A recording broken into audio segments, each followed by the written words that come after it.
Hello friends, income tax के cases की series में आज जो केस हम डिस्कस करेंगे वो सेक्शन 119 सबसेक्शन 2 क्लॉज बी को लेकर के है। जिस सेक्शन में एसएससी के पास ये अधिकार होता है कि यदि एसएससी कोई अपनी इनकम टैक्स के रिटर्न टाइम पर फाइल नहीं कर पाया या अपनी रिवाइज रिटर्न टाइम पर नहीं फाइल कर पाया तो उसके पास ये अधिकार है कि वो उस रिटर्न को टाइम पे ना फाइल करने के लिए एक कंडोनेशन ऑफ डिले की एप्लीकेशन लगा सकता है। और यदि कमिश्नर ये पाता है कि वास्तव में एसएससी के टाइम पर कोई काम ना करने में एसएससी की जेन्युइन हार्डशिप थी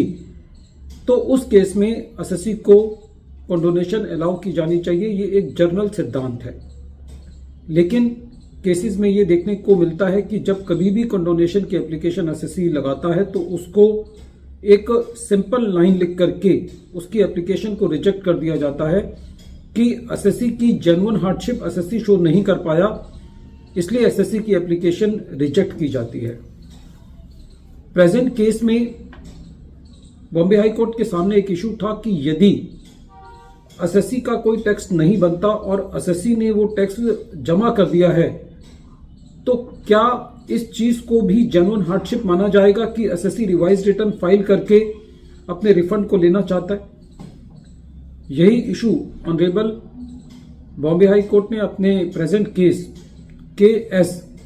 विलावाला and others versus principal commissioner of income tax के केस में डिसाइड किया और ये केस 463 ITR पेज नंबर 766 पर रिपोर्ट हुआ और इस केस का जजमेंट 16 जनवरी 2024 को आया।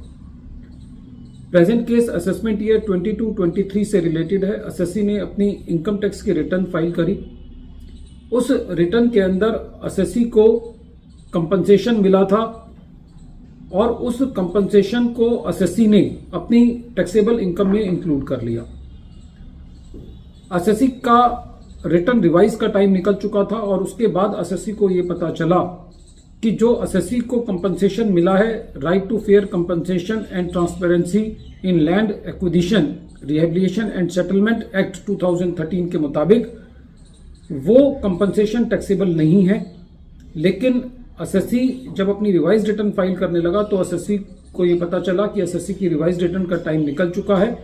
इसीलिए एसएससी ने प्रिंसिपल कमिश्नर के पास ये एप्लीकेशन लगाई कि एसएससी को रिवाइज रिटर्न फाइल करने की अनुमति दी जाए, उसकी डिले को कंडोन किया जाए। लेकिन उसकी एप्लीकेशन ये कह के रिजेक्ट कर दी गई कि एसएससी जेन्युइन हार्डशिप को शो नहीं कर पाया, जो कि सेक्शन 119 सबसेक्शन 2 क्लॉज बी की एक प्राइम रिक्वायरमेंट है, इसलिए उसकी कंडोनेशन की एप्लीकेशन खारिज की जाती है। एसएससी ने इस कंडोनेशन के रिजेक्शन के अगेंस्ट बॉम्बे हाई कोर्ट में रिट पिटीशन दायर करी, क्योंकि उसके अगेंस्ट अपील फाइल नहीं होती, ये एक अपीलेबल ऑर्डर नहीं होता। और जब ये matter honourable Bombay high court ने सुना तो कोर्ट का ये कहना था कि जब कभी भी कोई कंडोनेशन की एप्लीकेशन लगाई जाती है और जेन्युइन हार्डशिप की बात आती है तो उस चीज को लिबरली कंसीडर किया जाना चाहिए। कोर्ट का ये कहना था कि किसी मामले में जेन्युइन हार्डशिप है या नहीं, इस चीज को नापने का कोई एक स्ट्रेट जैकेट फार्मूला नहीं है। कोर्ट ने यह कहा कि जब कभी भी जेन्युइन हार्डशिप को देखने की बात आए तो अथॉरिटी को यह देखना है कि डिले होने से किसी पर्टिकुलर पार्टी को फायदा तो नहीं हो रहा। यदि डिले का मकसद किसी एसएससी का यह है कि कोई बेनिफिट सीख करना तो उस केस में कंडोनेशन जो है वो अलाउ नहीं की जानी चाहिए एज ए रूल। कोर्ट का यह कहना था कि यदि कंडोन करने से कोई मैटर इस तरीके से रिजेक्ट हो रहा है कि उसकी मेरिट पर वो कंसीडर नहीं हो पा रहा तो ऐसे केस में उसकी कंडोनेशन को रिजेक्ट नहीं किया जाना चाहिए। कोर्ट का यह कहना था कि प्रेजेंट केस के अंदर एसएससी का जो टैक्स बनता था एसएससी ने उससे ज्यादा टैक्स दिया है, तो ऐसे केस में ये एसएससी की एक जेन्युइन हार्डशिप है और अथॉरिटी को प्रेजेंट केस में जो डिले है वो कंडोन करनी चाहिए थी और मैटर को मेरिट पर सुनना चाहिए था। कोर्ट का यह कहना था कि प्रेजेंट केस के अंदर जो अथॉरिटी थी उसको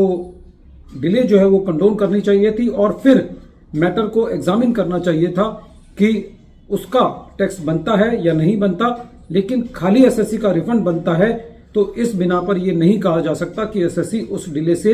एसएससी को कोई बेनिफिट हो रहा है, और खाली इस बिना पर एसएससी की कंडोनेशन की एप्लीकेशन रिजेक्ट नहीं की जानी चाहिए कि एसएससी रिफंड लेने के लिए अपनी रिटर्न जो है वो रिवाइज करना चाहता है। वीडियो के अंत में एक बार फिर मैं केस का नाम रिपीट कर रहा हूं। केस का नाम है केएस बिलावाला एंड अदर्स, और ये केस 463 ITR पेज नंबर 766 पर रिपोर्ट हुआ, और इस केस का जजमेंट 16 जनवरी 2024 को है। Thank you friends.